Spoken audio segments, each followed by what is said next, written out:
नमस्कार साथियों। जैसा कि पता है कि ये इंटरमीडिएट की दूसरी क्लास है। इस क्लास में हम लोग फिर से रिप्रोडक्शन चैप्टर से दूसरा टॉपिक डेफिनेशन ऑफ रिप्रोडक्शन पढ़ेंगे। डेफिनेशन पढ़ेंगे या परिभाषा पढ़ेंगे कि इसकी रिप्रोडक्शन की रिप्रोडक्शन क्या है, इन सब चीजों को देखेंगे। चलिए देखते हैं कि क्या है रिप्रोडक्शन। रिप्रोडक्शन मतलब क्या है? पृथ्वी पर जीवन की निरंतरता को बनाए रखने के लिए, पृथ्वी पर जीवों की निरंतरता को बनाए रखने के लिए या पृथ्वी पर जीवन की निरंतरता को बनाए रखने के लिए जीवों द्वारा अपने जैसे नए जीवों का निर्माण करना रिप्रोडक्शन कहलाता है। फिर से देखते हैं क्या है? पृथ्वी पर जीवन की निरंतरता को बनाए रखने के लिए जीवों द्वारा अपने जैसे नए जीवों को जन्म देना रिप्रोडक्शन कहलाता है। क्या है कि पृथ्वी पर जीवन की निरंतरता को बनाए रखने के लिए जीवों द्वारा अपने जैसे नए जीवों को जन्म देना ही रिप्रोडक्शन कहलाता है। इसका मतलब क्या है कि जीव जो है अपनी कंटिन्यूटी को बनाए रखने के लिए, अपने जैसे जीवों को बनाए रखने के लिए अपने जैसे नए जीवों को जन्म देते हैं। यह प्रक्रिया जनन कहलाती है। देखते हैं, reproduction is a process by which organism produce like itself.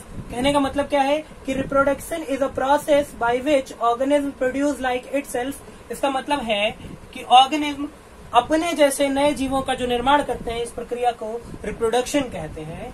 इसके क्या उद्देश्य हैं? देखते हैं कि किसी जाति के जीवों की निरंतरता बनाए रखने के लिए आवश्यक होता है। इसके लिए आवश्यक है कि किसी जाति के जीवों की निरंतरता बनी रहे।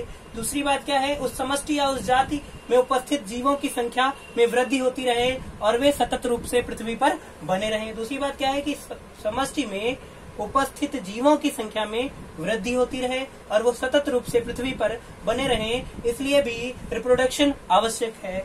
तीसरी शर्त क्या है? तीसरा उद्देश्य क्या है कि जातियों के जीवों की उत्तरजीविता बनाए रखने के लिए। कहने का मतलब क्या है कि पृथ्वी पर जीवों की जो उत्तरजीविता है उसको बनाए रखने के लिए वो जीवित रहे, उनकी संख्या बनी रहे पृथ्वी पर, इसके लिए आवश्यक होता है रिप्रोडक्शन। उसके बाद क्या है कि जनन आवश्यक है क्योंकि संतानें जनकों के समान हो। मतलब जो जैसे जीव हैं उनकी संतानें वैसी हों, इसके लिए रिप्रोडक्शन आवश्यक है। इससे रिलेटेड एक टर्म और है कि जैव विकास, आनुवंशिक विभिन्नताओं के लिए भी रिप्रोडक्शन अति आवश्यक होता है। जैव विकास मतलब क्या है? किस जीव से किस जीव का विकास हुआ है, यह भी हम जनन के आधार पर समझ सकते हैं कि जैव विकास आनुवंशिकताओं के लिए क्या है? आनुवंशिकताओं के विकास के लिए क्या है? जनन आवश्यक है। मतलब कैसे एक जो है एक पीढ़ी से दूसरी पीढ़ी में एक फ्रेमवर्क, एक जीन्स के थ्रू आनुवंशिक पदार्थ पीढ़ी दर पीढ़ी ट्रांसफर होते हैं, यह भी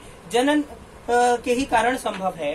दूसरी बात क्या है कि जननिक विभिन्नताएं ही जैव विकास के मूल का आधार होती हैं। जननिक विभिन्नताएं ही जैव विकास के मूल का आधार होती हैं।